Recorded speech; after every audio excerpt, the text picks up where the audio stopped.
విషయానికి వస్తే పాపం స్పీకర్ గారు వారి పరిస్థితి చాలా దారుణంగా ఉంది.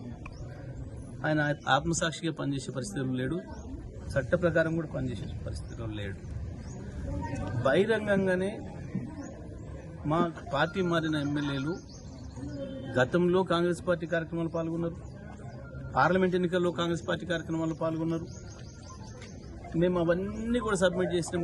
కాంగ్రెస్ పార్టీ సమావేశాలలో పాల్గొన్నారు, హైదరాబాద్లో జరిగిన ఏఐసిసి సభలలో పాల్గొన్నారు.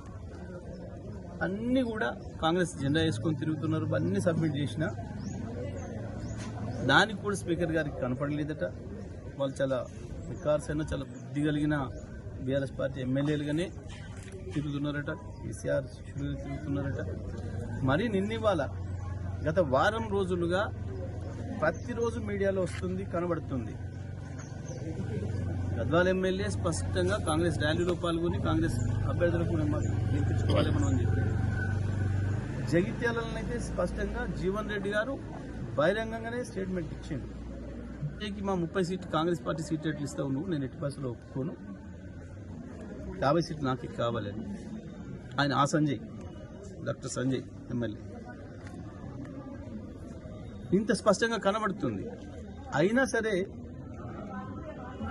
స్పీకర్ గారు ఆ పిటిషన్ డిస్మిస్ చేయడం అనేది దురదృష్టకరం. వీరికి ఏమాత్రం చట్టం అంటే గౌరవం లేదు, న్యాయం అంటే గౌరవం లేదు. తప్పకుండా మేము కోర్టులో తేల్చుకుంటాం. వాళ్ళని డిస్క్వాలిఫై చేయడం అనేది ఖాయం. స్పీకర్ గారి ఏకపక్ష నిర్ణయాన్ని ప్రజలందరూ కూడా గమనిస్తున్నారు. ఏమాత్రం ఆయన ఒక స్పీకర్గా న్యాయబద్ధంగా ప్రవర్తిస్తలేరు అనేది స్పష్టంగా అర్థమవుతుంది. వీటన్నిటి ప్రభావం కూడా స్థానిక సంస్థల ఎన్నికలు కూడా పడుతుంది, మున్సిపల్ ఎన్నికలు కూడా పడుతుంది. ప్రజలు సరైన బుద్ధి చెప్తారు. కోర్టు ద్వారానైనా మేము వాళ్ళని డిస్క్వాలిఫై చేయిస్తాం, వాళ్ళని ఓడగొట్టి తీరుతాం.